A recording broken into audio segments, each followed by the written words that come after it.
Sri Dāmodara Jananī by Shivaram Swami. Chapter 9. Krishna remembers Kuvera's sons. Krishnastu kriya kriyeshu vyagrayam matari prabhu adrakshid Arjuna purvam guyako dhanandanatmajo. While Mother Yashoda was very busy with household affairs, the Supreme Lord Krishna observed twin trees known as Yamala Arjuna, which in former millennium had become demigod sons of Kuvera. Srimad Bhagavatam 10:9-22. Entering her apartment, Yashoda Devi spoke to her entourage of friends. "Look at this mess, my rascal son's morning antics." The village ladies scanned the devastation with wide-eyed amazement.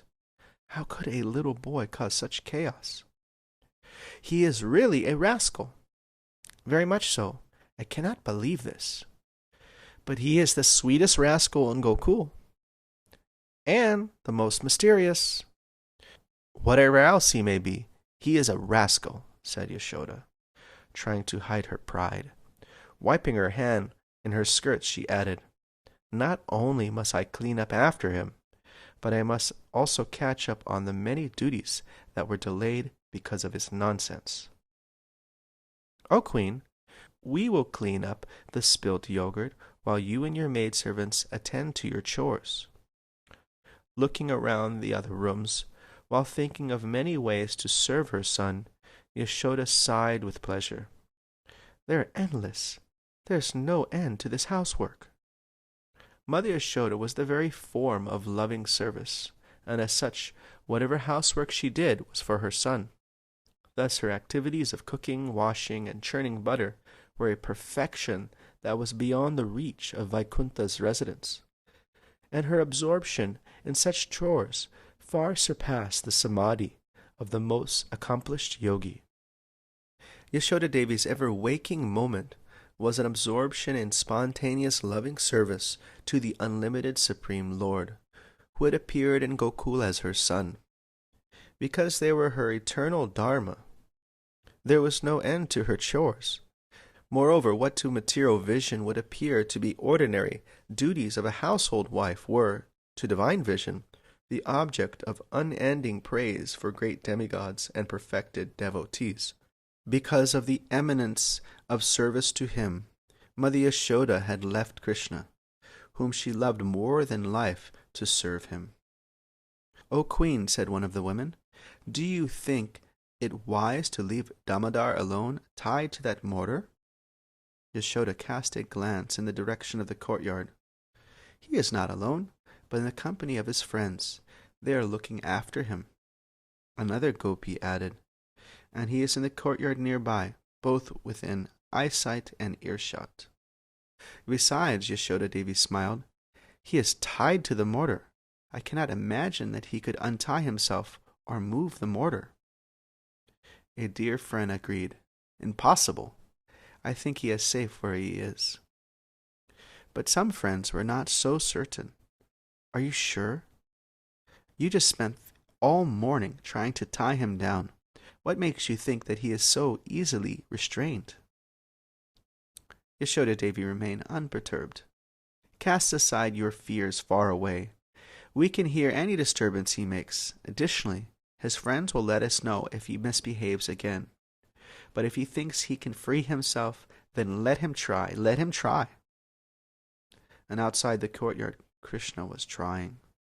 His mother's final words to him were still ringing in his ears, riling his ire. "My dear boy, your whimsical conduct has now come to an end. If you think you are so clever, then free yourself of this rope. Go ahead, pull the mortar behind you, and go wherever you like."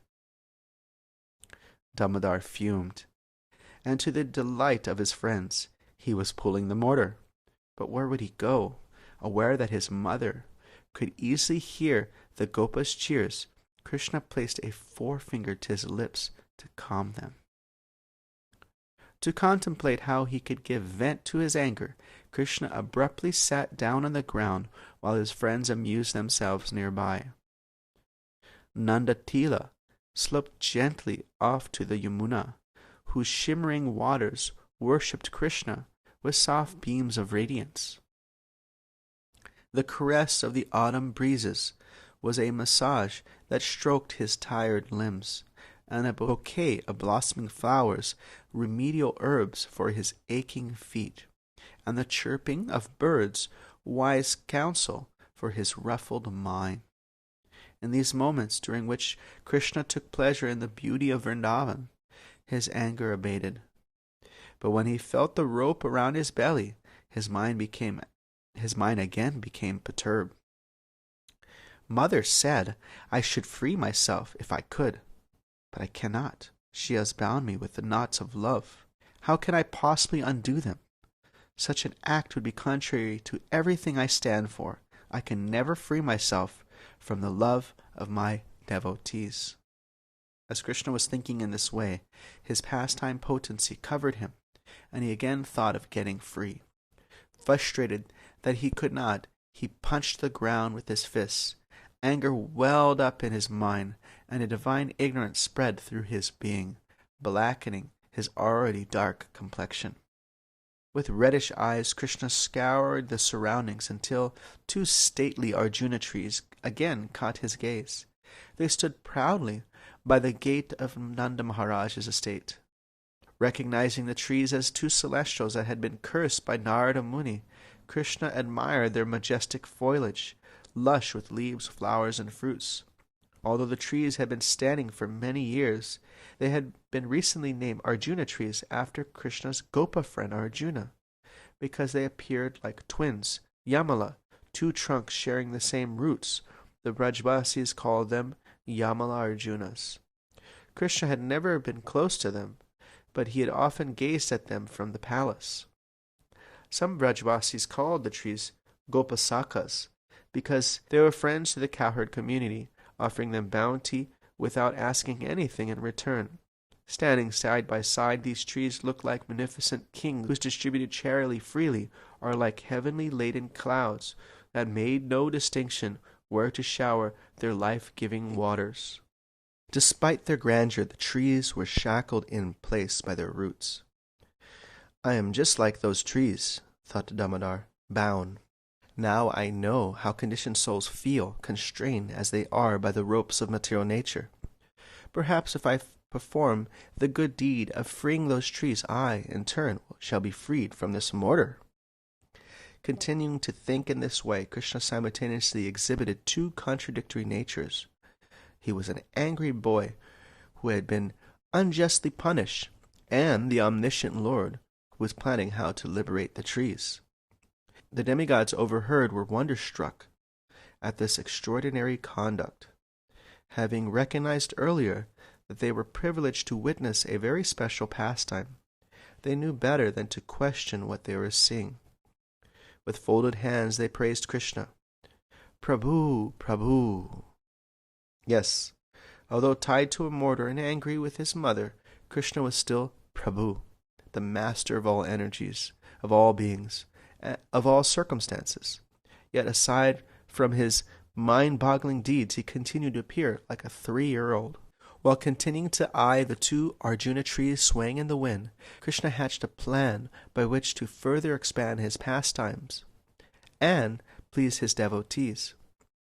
By tying me up with her love, Mother has put me into her debt. I must repay her. Perhaps liberating those two trees will be a start. In this way, Krishna revealed a further truth about himself. While he is bound by the love of his devotees, he continues to give liberation to others. Krishna is the exclusive son of Mother Yashoda, and for her he is a naughty little boy. As far as others are concerned, he is the supreme Lord, possessed of unlimited powers and might. Now, while acting as Dāmodara, Krishna was invoking his godly powers to liberate the demigods trapped in the Arjuna trees. These demigods were formerly the twin sons of the treasure of the heavens, Kuvera, and their names were Kuvera and Manigriva. Now embodied as Arjuna trees, they had become purified by many years of suffering, but more so by contacting the earth of Gokul and the people of Vraja. And when from their vantage point they saw Krishna crawling in their courtyard, the desire for pure devotion arose. Krishna remembered these demigods' past lives, the events that led to their meeting Narada, and the curse that brought them to Vraja as trees. In appearance he looked like one of his boyfriends, but as the all-cognizant Lord, he recalled every detail of Kūvera and Manigriva's history. The Sons of Kuvera, these young men naturally lived a carefree life of opulence and sense enjoyment. Unlike their father, who dutifully managed the wealth of both demigods and men, Kūvera and Manigriva squandered their time, loitering on the Chaitratra garden. Intoxicated, they plundered the wealth of that garden, whose trees sprouted jewel leaves and bore beautiful maidens as their fruit. Decorating themselves with jewels and enjoying these young girls, Kūvera and Manigriva spent their time in a drunken stupor, with not a single care for others. When Kuvera once performed austerities to please Lord Shiva, he and his family were rewarded with the status of demigod. Unfortunately, the accompanying prestige not only increased his sons' opulence, but also their arrogance. Thus Manigriva and Kūvera were always doubly intoxicated, by Varuni drink and by false pride. They thought, "We are the sons of King Kuvera, and the favorites of Lord Shiva. Who dares to oppose us?" In this way, Manigriva and Kūvera exhibited the disposition of demigod worshippers who were bewildered by the trappings of their worship. Moreover, the brothers subsequently neglected all proper conduct, what to speak of service to the Supreme Lord. Having gained access to Lord Shiva's Mount Kailash, the twins, who were always eager for enhanced sense pleasure, sought out celestial gardens, decorating the banks of the Mandakini Ganges. Now privileged demigods, they abandoned their previous girlfriends and sought out more attractive apsaras of heaven, with whom they wandered through the flower gardens in an intoxicated state. Sometimes they drank a liquor from Varuna's abode, and sometimes a beverage from the churning of the milk ocean. Whatever they consumed, the resultant conduct was always self-indulgent narcissism. On one such occasion, Manigriva and Kūvera were enjoying with their apsara admirers within the lotus-crowded waters of the Ganges. The lotuses were of every color and description, and their aroma attracted swarms of bees and birds whose combined songs mixed with the laughter and merriment of the twins and their women. Due to arrogance, the demigods had abused the privilege granted them by Lord Shiva and committed the offense of using a sacred place for sense gratification. Being in an intoxicated state, bathing naked, and indulging in sex are all offenses to Ganga Devi. As drunks often do, the two men sang songs of pleasure and goaded their consorts to do the same. Thus, the usually sacred atmosphere of Mount Kailash was spoiled by their ribald sounds and licentious acts. Krishna thought, generally, people go to the Ganges to be purified of the effects of sinful life, but these two foolish men were sinning in the divine waters of the Ganges. Thus, the purification they derived from such bathing was minimal and incidental. There being no other way for their deliverance, all-knowing Narada Muni, who always desires the ultimate welfare of all living beings, decided to go there. Narada thought, since even pious acts like bathing in the Ganges will not purify these fools, let me give them the irrepressible seed of devotional service. Without notice, Narada suddenly appeared where the Devas were reveling. Although he was as effulgent as a second sun, in their drunken stupor, Kūvera and Manigriva did not notice him. Narada was dressed in deerskin, and the radiance of his fair complexion was surpassed only by his golden, matted locks. He rested his veena on his shoulder, and although walking, his feet never touched the ground. Famous as the foremost devotee and the greatest scholar of devotion, Narada was also well versed in other branches of the Vedas, as well as their practical application. He was a professor of the Puranas, history, logic, and morality. In short, he possessed full knowledge of the truths of creation and that which existed eternally beyond it. He was eloquent, resolute, intelligent, and blessed with a powerful memory. and while he was always absorbed in singing the glories of the Lord, he also had an interest in military science. Thus, in addition to being learned in every branch of devotional music, Narada was also versed in the 6 sciences of treaty, war, military campaigns, restraining the enemy, and strategies for ambush and retreat. But this time Narada Muni was not thinking of martial arts. He was absorbed in thoughts of Krishna's pastimes. Overcome by ecstasy, he was singing songs in praise of the compassion that Krishna shows even to demons who attempted to harm him. And the ecstasy that Narada felt so submerged him in Krishna's compassion that tears of joy flowed down his cheeks as he sang. Tokena jiva haranam yadulukikayas Traimasikasya chapada sakato pravriddha Yadringatantaratena dvivi sprishova Unmulanam tvitarat Arjuna bhavyam. There's no doubt about Lord Krishna's being the Supreme Lord. Otherwise, how was it possible for him to kill a giant demon like Putana when he was just on the lap of his mother? To overturn a cart with his legs when he was only 3 months old? To uproot a pair of Arjuna trees so high they touched the sky when he was only crawling? All these activities are impossible for anyone other than the Lord himself. Recognizing Nalukuvara and Manigriva, Narada foresaw that he was destined to participate in the very pastime of which he sang. Krishna's supreme compassion stirred the heart of Narada, who then mercifully thought, "How can I deliver these fools and give them a taste of real nectar? The nectar of meeting Krishna." Narada was a first-class devotee, a Bhagavatutama. Demigods and demons alike acknowledged that he had crossed far beyond the shore of the Vedas. Thus, with his unfathomable wisdom, Narada decided to bless the foolish Nalukuvara and Manigriva. These demigods have fallen from the mode of goodness and are no better than low-class guhyakas. Although the intoxication of wine wears off with time, the intoxication of pride does not. If I simply bless them with good fortune of pure devotion, they will flaunt it. I must first curb their pride, and when that has been achieved, then they will be eligible for bhakti. Therefore, I will curse them. As Krishna recalled Narada's decision to curse Nalukuvara and Manigriva, he smiled. Such is the causeless mercy of a Vaishnava. His curse counteracts offenses, and the subsequent purification enables the curse to see me. Fixed in his determination, Narada came closer to the sporting demigods lost to wanton abandon. Embracing and kissing the girls they are enjoying in the river and the way of bull elephants and their wives, and so remain oblivious to Narada's presence. But the more sober apsaras notice him.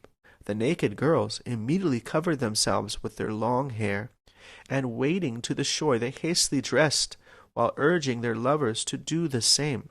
"O Prabhus, dress quickly, put on your clothes, lest this great sage curse us all." Nalukuvara and Manigriva were too intoxicated to hear or understand, and even if they had, they were too proud to be goaded by anyone. The girls panic, "Quickly, come to shore and dress."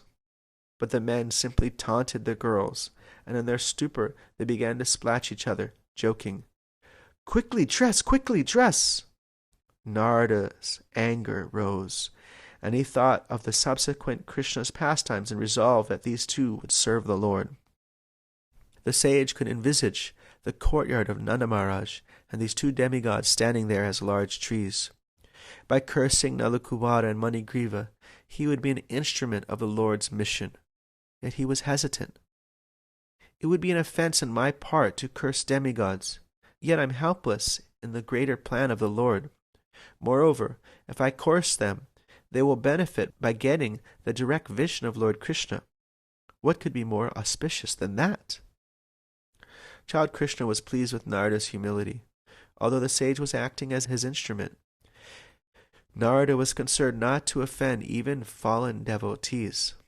The Lord thought, sometimes when a father wants to feed his sleeping son sweet rice, he has to pinch the boy to wake him. Similarly, Narada, cursing the demigods, would bring them to their senses. That curse, therefore, would be a blessing in disguise, for it would result in the greatest auspiciousness for the cursed. From the story of Narada's curse, devotees in the future will recognize the dangers of bad association, which can bewilder even the devas. Devotees will learn the inestimable value of a moment's association with a pure devotee. Krishna nodded his head with satisfaction. Seeing Krishna's gesture, the cowherd boys raised their eyes, whispering, I wonder what he is thinking. Me too. And me. Krishna was contemplating the very picture of compassion, Narada Muni, standing above the Sons of Kuvera, his brows knitted with displeasure, his heart bleeding with sympathy for their fallen state. Narada thought, if I just curse them, they will continue to remain in a state of ignorance. Let me therefore speak some words of truth, which will enlighten them and give them food for thought as they live out the duration of the curse. By this time the effects of the Varuni had begun to wear off, and Nalakuvara and Manigriva were coming to their senses. Aware of their nakedness in the presence of an angry sage, and finally seeing the Apsara's warnings behind Narada, the demigods raised their folded hands. Speechless and fearful, they waited to hear Narada's words, too ashamed to say anything themselves. Narada wanted to point out the handicap of opulence to which Nalakuvara and Manigriva were addicted, and which inspired the cardinal sins, lust for women, wine, and gambling. He said, of all the attractions of material enjoyment, the attraction of riches bewilders one's intelligence more than having beautiful bodily features, taking birth in an aristocratic family, and being learned. When one is uneducated but falsely puffed up by wealth, the result is to engage one's wealth in enjoying wine, women, and gambling. As demigods, Manigriva and Nalakuvara should have been cultivating the mode of goodness and elevating themselves by control of the mind. But the allurement of their father's wealth led them to the mode of passion and the sinful conduct associated with it. And now they were in ignorance. The root of sin is intimate contact with women. Worse than that is gambling, for it results in quarrel and loss. Worse than gambling is intoxication, because through it one loses interest in protecting the body. Narada continued, unable to control their senses, rascals who are falsely proud of their riches, or their birth in aristocratic families, become extremely cruel. To maintain their perishable bodies, which they think will never grow old or die, they kill poor animals without mercy, and sometimes kill animals merely to enjoy an excursion.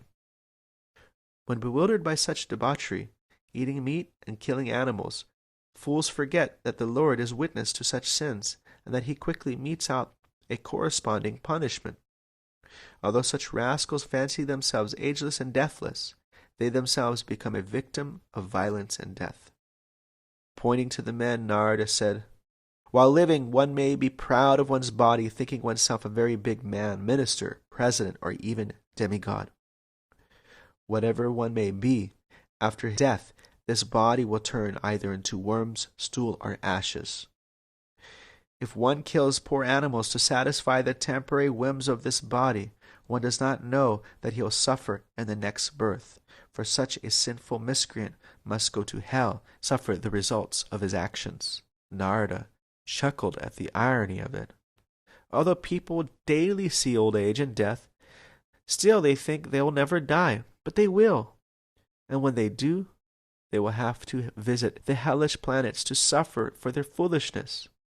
Meanwhile, the bodies they cherish so much will become the stool of worms or the ashes of fire. Deliverance from such a fate is possible only by the guidance of a real guru. Still pointing at the two drunks, Narada asked rhetorical questions to instruct them. While alive, does this body belong to its employer, to the self, to the father, the mother, or to the mother's father? Does it belong to the person who takes it away by force, to the slave master who purchases it, or to the sons who burn it in the fire? Or, if the body is not burned, does it belong to the dogs that eat it? Among the many possible claimants, who is the rightful one? Not to ascertain this, but to instead maintain the body by sinful activities is not good. This body is produced by the unmanifested nature, and again annihilated and merged in the natural elements. Therefore, it is the common property of everyone. Under circumstances, who but a rascal claims this property as his own? And who but a rascal commits the sin of killing animals to satisfy his whims? Unless one is a rascal, one cannot live in that way. Narada looked intently at Kuvera and Manigriva. Did they understand that their bodies were not theirs, and that their true identity was spiritual, and that they were distinct from their bodies? No! Had they known, they would have not killed innocent creatures for the pleasures of the hunt and burnt flesh. For the pleasures of the hunt and burnt flesh, or remained steeped in ignorance arising from the excesses of wealth.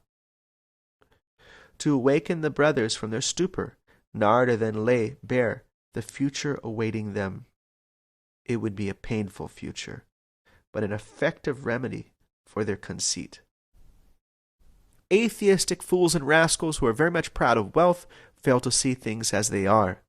Therefore, returning them to poverty is the proper ointment for their eyes, so that they may see things as they are. At least a poverty-stricken man can realize how painful poverty is, and therefore he will not want others to be in a painful condition like his own. Just as there is medication for every disease, there is a solution for every misconduct, and the solution for those blinded by wealth is poverty. This is the principle of Nidana Viparya Nyaya. The cure is the opposite of the cause. Evidence for this rectification process can be seen in the general conduct of those who were once poor and who later became affluent. They do all kinds of relief work for the benefit of the less fortunate.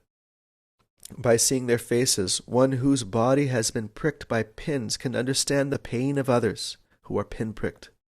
Realizing this pain is the same for everyone, he does not want others to suffer in this way. But one who has never been pricked by pins cannot understand this pain. It is said that those who have experienced pain can appreciate real pleasure, but those who have never experienced pain do not know what it really is. These truths of nature are exemplified by two sayings. The happiness of wealth is enjoyable by a person who has tasted the distress of poverty, and a woman who has not given birth to a child cannot understand the pain of childbirth. Narada went on to extol the benefits of poverty, following the principle of Daridya Dosha Guna Rashi Nashi, which means that poverty destroys one's pride in his birth, education, and beauty, making a pauper a candidate for liberation. The sage said, a poverty-stricken man must automatically undergo austerities and penances because he does not have the wealth to possess anything. Thus his false prestige is vanquished. Always in need of food, shelter, and clothing, he must be satisfied with what is obtained by mercy of providence. Undergoing such compulsory activities is good for him, because this purifies him and completely frees him from false ego.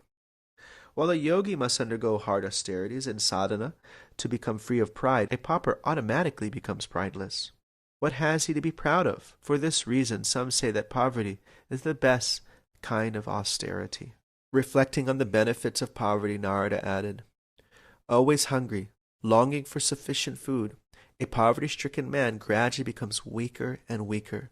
Having no extra potency, his senses are automatically pacified. A poverty-stricken man therefore is unable to perform harmful, envious activities. In other words, such a man automatically gains the results of austerities and penances adopted voluntarily by saintly persons. To mitigate sufferings arising from hunger, the pauper gives up all interest in the taste of food and other sense objects, which in effect result in sense control. And when the senses are under control, he abandons violence against others for the sake of sense gratification. Thus, while pride in wealth leads to loss of sense control, and therefore to violence, poverty leads to control of the senses and cessation of all forms of violence.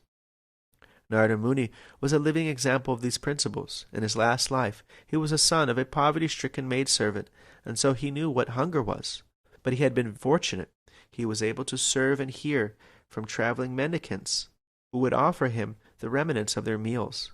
Speaking from experience, he recalled the greatest asset the poor have over the rich. They are receptive to the association of great souls, which makes their path to perfection unobstructed. Saintly persons may freely associate with those who are poverty-stricken, but not with those who are rich.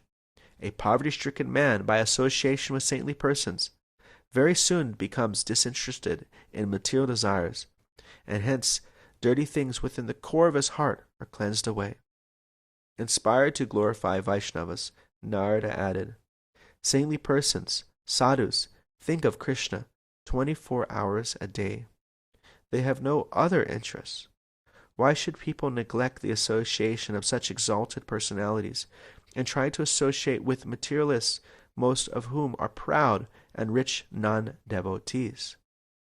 At the name-giving ceremony of his son, Nanda Maharaj told the sage Garga, "Mahad vichalanam nirnam grihinam dina chetasam." Saintly persons move from one place to another only for the sake of poor-hearted grihastas. Despite such blessings, the wealthy are rarely as open to receive saints as the poor, and so the latter gain an internal benefit that the former cheats himself of. By Vaishnava association, the poor are quickly freed of lingering material desires, and purified they advance in devotional life. One may ask, will the wealthy ever get devotee association? The answer is that prosperity is not an automatic spiritual disqualification. If wealthy people are devoid of pride and subsequently show respect to Vaishnavas, then they are eligible for mercy. Like the poor, devotees have no possessions. So when they go to the home of a rich man, it is not to receive money, but to give mercy. However, if rich men are proud and arrogant, impervious to divine grace, devotees will neglect them in favor of the more qualified. Narada thought, all glories to those of pure conduct, peaceful hearts, knowledge of the truth, and love for Lord Krishna. All glories to the Vaishnavas. Nanda Kuvera and Manigriva knew that they were about to be cursed. Silently lamenting their lot, with bloodshot eyes they pleaded for clemency. Narada wished them well, but his idea of blessing was different from that of the drunks. Narada wanted to bring Nanda Kuvera and Manigriva to pure devotion through poverty, and to that end he would curse them. He was not about to pardon them so that they could continue a life of debauchery and violence. Still dwelling on Krishna's childhood pastime and the greatness of Vaishnavas, the sage thought, there is no greater gift than the direct association of the Lord. I will give that gift to these rascals, although they are not eager for it. Narada remembered how Parikshit Maharaj appreciated hearing about the Lord. What then to speak of seeing him? The king had said, Yena yena avatarena bhagavan hari ishvaraha karoti karna ramyani mano gyani chatna prabhu yachrinvato pati aratrivichishna sattvam chasudyati acharena pumsa bhakti harau tat purushe chasakyam tat eva haram vadi manyase chit.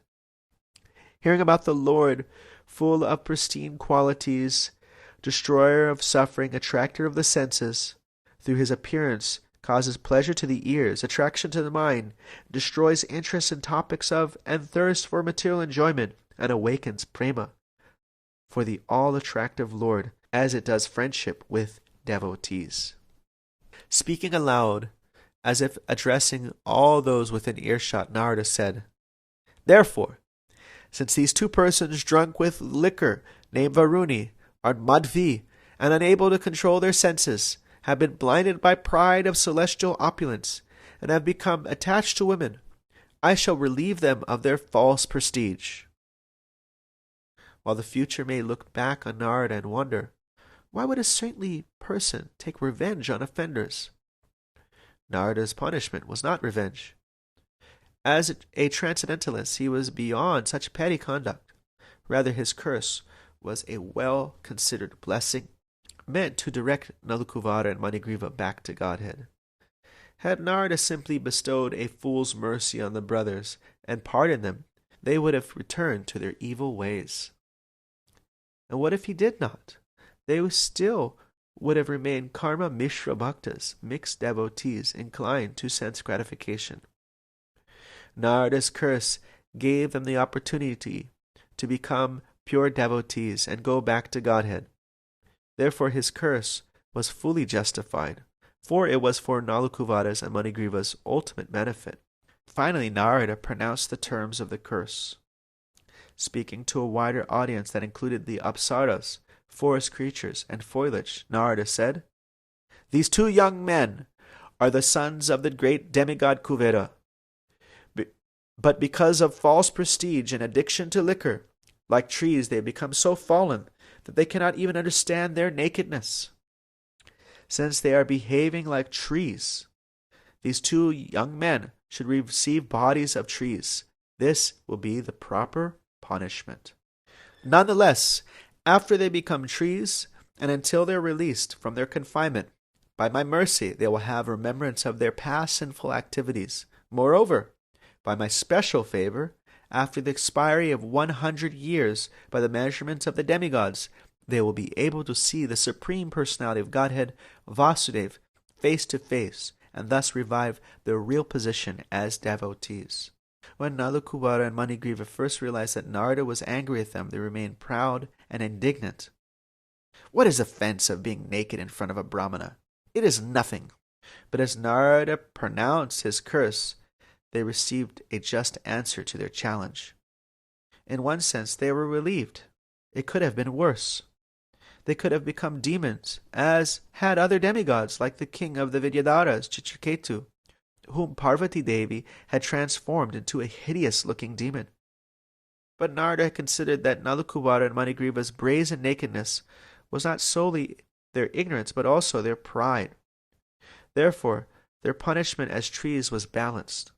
Moreover, Narada wanted them to advance spiritually, and so, unlike other trees, these two would be fully conscious of their past offenses, and of Narada's teachings, and of their surroundings. In that way, their progress to pure devotion would be unimpeded. Narada thought, I cannot give them a curse that does not result in bhakti. That would be my offense. As Narada was voicing his curse, Nalakuvara and Manigriva expressed one request. Somehow, by past piety, and by the presence of Narada, a spark of sanity had ignited their consciousness. With folded hands they begged, O Lord, your punishment is suitable. However, if we must become trees, please allow one concession. Narada nodded. Allow us to take birth in the holy land of Vrindavan, by drinking the Yamuna water, by standing in Vraja's soil, and by being in the company of desire trees, we can obtain the seed of pure devotion. Narada was pleased, smiling. He completed the curse. They would get more than they had requested. Krishna was to appear on earth after another 20,000 earth years. They would stand in Vrindavan until then, and after witnessing Krishna's pastime, as an infant, the Lord would personally deliver those trees from the curse. Tatashtu, so be it. Before the Apsara's unbelieving eyes, Nalakuvara and Manigriva disappeared from Kailash and appeared in a faraway Gokul as twin saplings. As extra mercy, they became Arjuna Trees, sharing the name of one of Krishna's friends, thinking, we are followers of Arjuna Gopa. Their pure devotion began. Narada turned towards the Apsaras, who were cowering together in fear. Are we next? No, Narada simply gave them a warning glance. Although they had also behaved indecently, they had shown shame and remorse.